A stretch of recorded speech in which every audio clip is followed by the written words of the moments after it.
to the inaugural Rocket Mortgage Classic. My name is Al Nelson. We're in Detroit, Michigan. And before us is Marvin Beatty.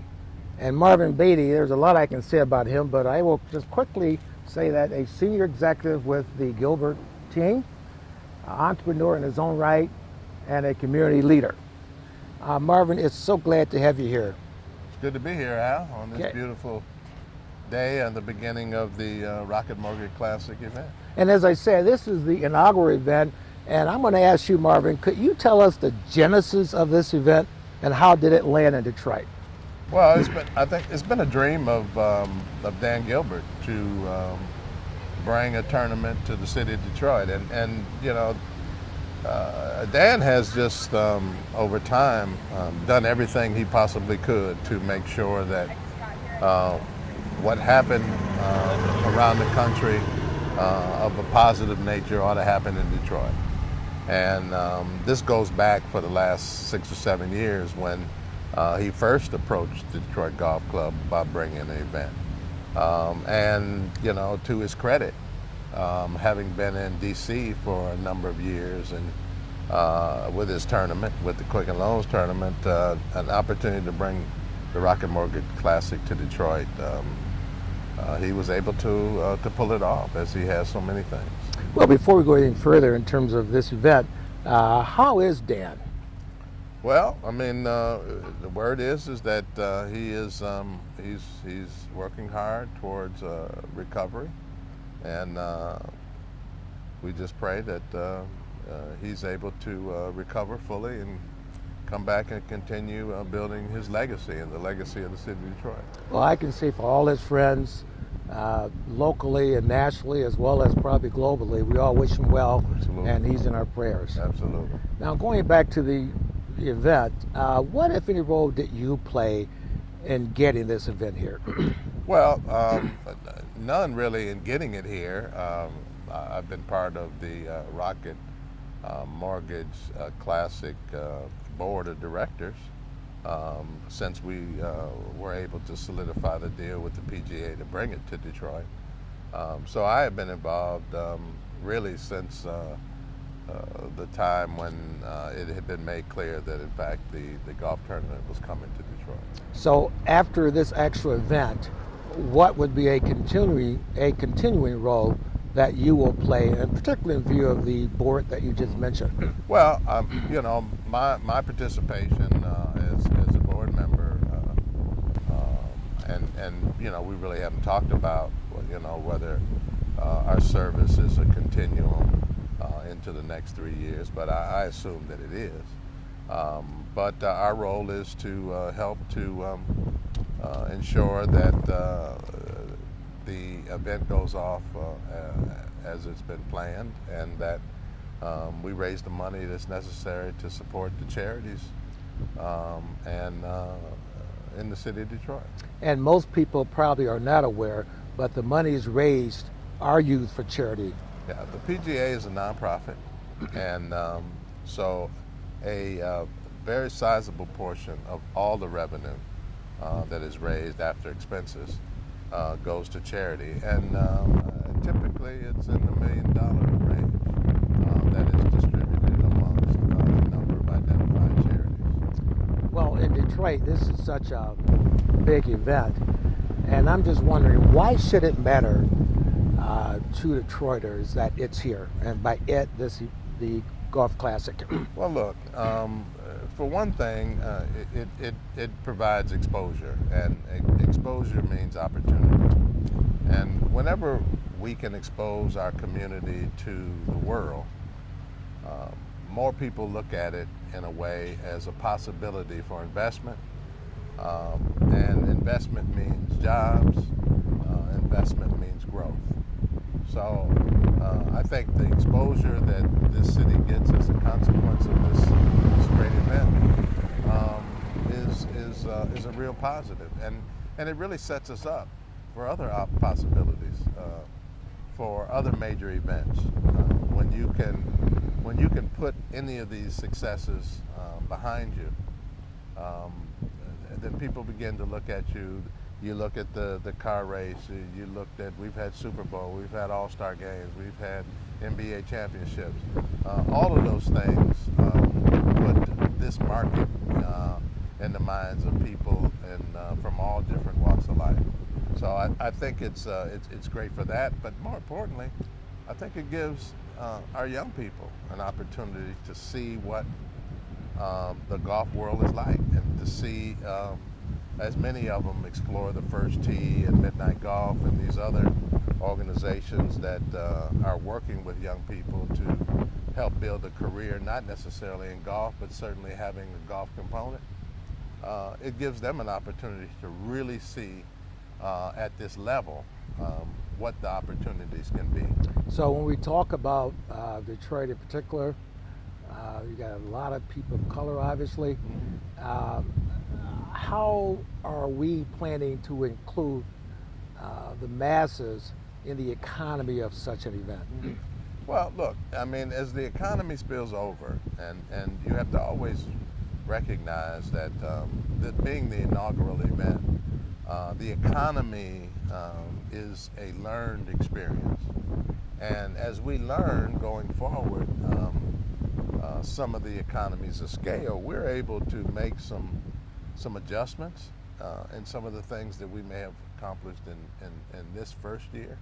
But really to look at different ways to expand and include a bigger component of people. So when we talk in terms of some of the contractual areas that some of the local residents may get involved in, specifically what are we talking about? Well, like security, which is a big part, employs a lot of people. Food service, which is employing a tremendous amount of people from our community. And then we have a huge number of volunteers that are local people, people who live in the city of Detroit or play golf in the city of Detroit. So it's a real opportunity.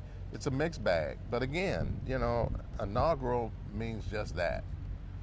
It is the first time, which means if you don't learn from something the first time, then shame on you. And I think that we have certainly learned some things. It will look differently as we go forward for the next 3 years. Since we know that in year 3 or 4 it would be substantially different than it is now because of the learning curve, well, what are you doing to shorten that curve in order to magnify the kinds of results we're looking for? Well, you know, I mean, at the end of this tournament, we will all sit down, and people who have participated at all different levels will offer some, you know, some feedback as to, you know, how this whole thing went. Transportation is a part of the benefit. There's transportation companies that are moving people around. The State Fair site, which is an African American owned piece of property, is being used by the tournament. So I think what we learn, what we will continue to learn, is that the inclusive opportunities that we can look for have to be a part of the ongoing experience. So when we talk about the enormity, or we can see the enormity of this event, what does success look like? Well, I mean, when you can say that the tournament is sold out, that's obviously success. That's success for charities. So when you sell out, that means the charities' benefit is enhanced far greater than what I think initially we would have anticipated. And just for the edification of our listening or our viewing audience, could you delineate some of the charities involved, if you know them, that will benefit directly?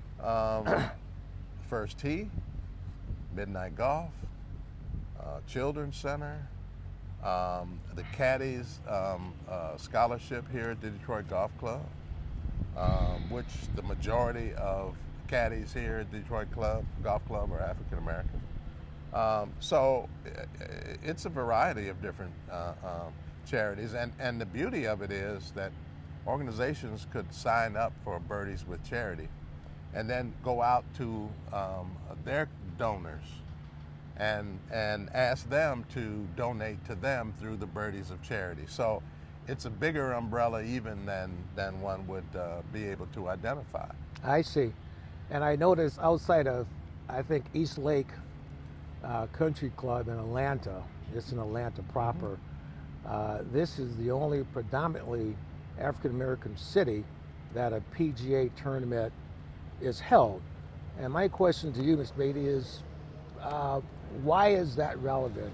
Why is that significant? Or is it? Well, look, whenever we're able to expose our community to something different, it gives rise to businesses to, in some ways, refocus the opportunity and to be able to position themselves going forward with some of those opportunities.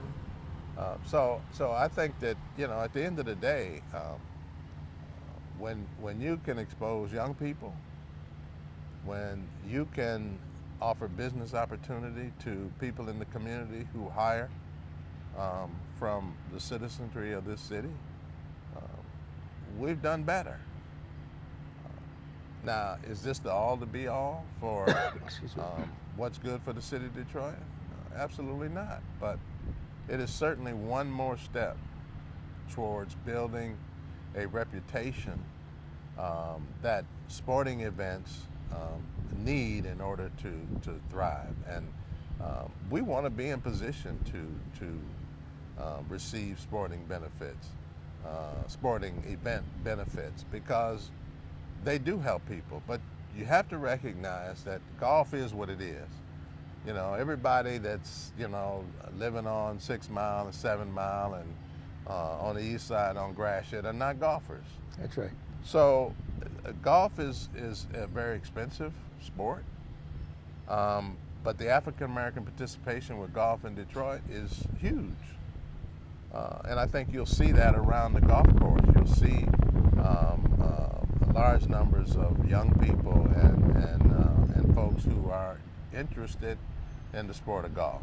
Mm-hmm. And we know as players ourselves, Al, that we've always been told that some of the best deals that you can get are done on the golf course. Well, some of the worst as well, but well, it's okay. That's always a chance. But I think that golf is an exposure sport, yeah. And the fact that we had 200-300 kids out here yesterday, looking and watching the PGA pros and them talking to them, who are young golfers, young right. kids who want to play golf.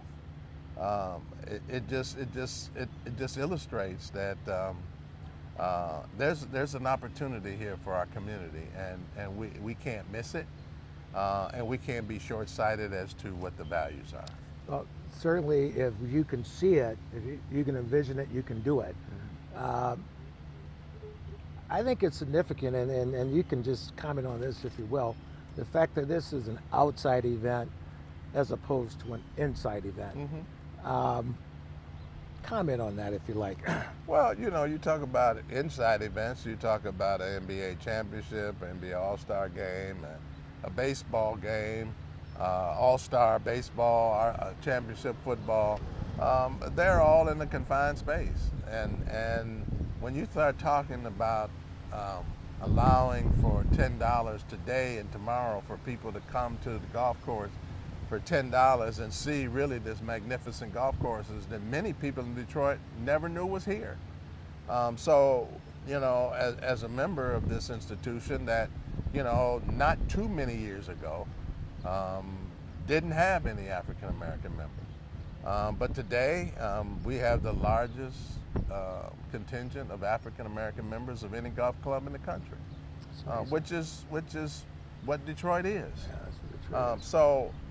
And I think that more and more people, we're in a beautiful neighborhood here that is predominantly African American, and so we're in play here, yeah. As a people in this community, and being outside, I think it gives people a feeling of pride, and you can look around the perimeter of the golf course and see that there's been some investment out there. Mm-hmm. So that continued investment is going to be over the next 3 years. Is just going to help to improve the quality of life of Detroiters.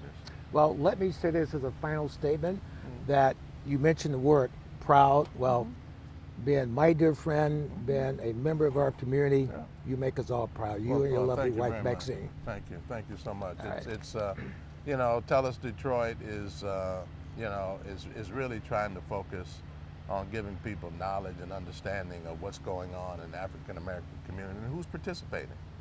And sometimes that gets lost in the major media. So, you know, I just want to congratulate Tell Us Detroit about what they're trying to do, what they're doing.